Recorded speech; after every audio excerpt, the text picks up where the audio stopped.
Persaingan di bawah Mister Gawang PSM Makassar sangat ketat musim Liga 1 2022-2023. Komposisi kiper diisi Reza Arya Pratama, Rifki Mokodompit, Harlan Suwardi, dan M. Ardiansyah. Sejauh ini, Reza Arya Pratama berhasil merebut hati sang pelatih, Bernardo Tavares. Dia mampu mengungguli 3 kiper lainnya.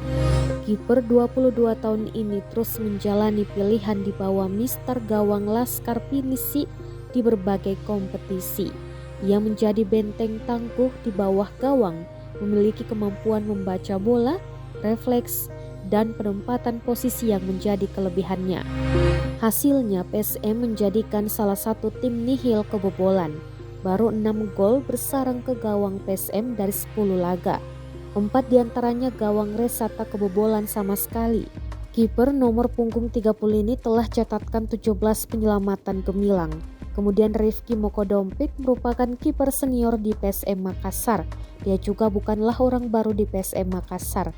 Ia pernah perkuat klub kebanggaan masyarakat Sulawesi Selatan dari 2017 hingga 2019. Selama membela PSM Makassar, ia catatkan 92 penampilan di berbagai kompetisi, bukukan 32 clean sheet dan kebobolan 100 gol. Rifki berhasil membawa PSM Makassar finish di peringkat 3 di Liga 1 2017. Bahkan musim 2018, ia nyaris mengantar PSM juara. Sayang PSM harus puas finish di peringkat 2, selisih 1 poin dengan Persija Jakarta. Hal sama dialami Harlan Suwardi, kiper 23 tahun ini juga belum mendapatkan menit bermain di bawah gawang PSM.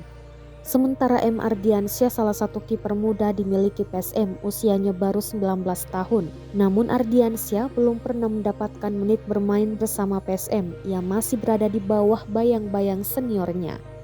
Bernardo Tavares angkat bicara terkait persaingan di posisi penjaga gawang PSM. Ia menyampaikan pemain yang bekerja keras di latihan akan mendapatkan kesempatan bermain. Walau pelatih berkebangsaan Portugal ini belum bisa memastikan waktu kapan, tapi ia menjamin kesempatan itu akan ada.